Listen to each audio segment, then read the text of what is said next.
今天分享一个土豆新吃法。先把土豆的皮去掉，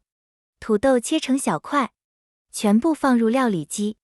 加入适量清水，打成土豆泥，碗上面盖一层干净的纱布，打好的土豆泥过滤一下，把水分挤出来，过滤好的汁给它静置半小时，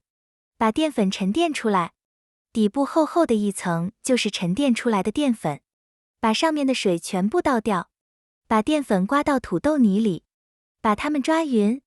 然后把它团成小丸子，剩下的做了几个小饼，一块放里面，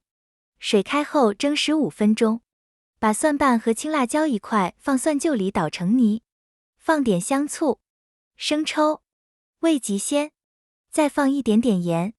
再加点辣椒油，搅拌均匀。现在蒸好了出锅，咱们的土豆小丸子就做好了，蘸上调好的料汁，吃起来香辣可口 ，Q 弹劲道。做好的土豆丸子也可以用来烧汤，味道也很不错。喜欢的朋友可以试一下。